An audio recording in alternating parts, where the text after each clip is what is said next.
ভাইকে ভুল বুঝেছিল সুদীপা, কিন্তু শেষ পর্যন্ত অভ্রই তার সেই ভুলটা ভেঙে দিল।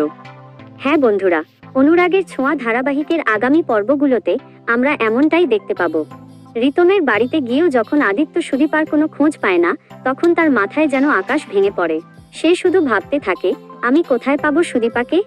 অন্যদিকে সুদীপা পিজির বাইরে একা বসে দুঃখে ভেঙে পড়ে। সে ভাবে, বাড়ির কেউই আমাকে ফোন করলো না, তাহলে কি সবটাই মিথ্যে ছিল? টিনা কিছুটা বুঝতে পারে কোনো একটা সমস্যা হয়েছে।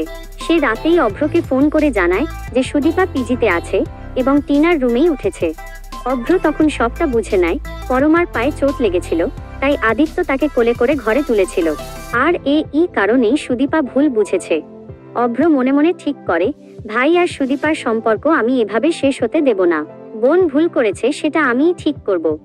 অভ্র পিজিতে গিয়ে দেখে সুদীপা চুপচাপ বাইরে বসে কাঁদছে। সে পাশে গিয়ে ডাকে, সুদীপা। সুদীপা অভ্রকে দেখে অবাক হয়ে বলে, দাদা ভাই, তুমি এখানে কেন? অভ্র ধীরে ধীরে সব বুঝিয়ে বলে, বোন, তুই ভাইকে ভুল বুঝেছিস।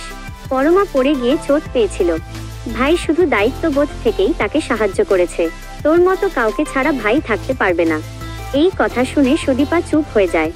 মনে মনে ভাবতে থাকে, তাহলে আমিই ভুল বুঝেছিলাম। অভ্র আবার বলে, ভাই, আজ তোকে খুশি করার জন্য সারপ্রাইজ পার্টির আয়োজনও করেছিল। চল বাড়ি ফিরে যাই, ভাই খুব কষ্ট পাচ্ছে। অভ্রর কথা শুনে সুদীপার ভুল সব ভেঙে যায়।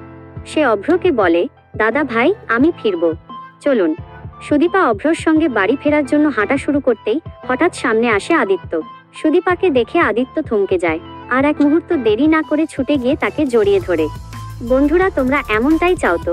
অবশেষে অভ্রই ভাঙিয়ে দিল সব ভুল, আর আদিত্য সুদীপার সম্পর্ক আবারও ফিরে পেল আগের সেই ভালোবাসা।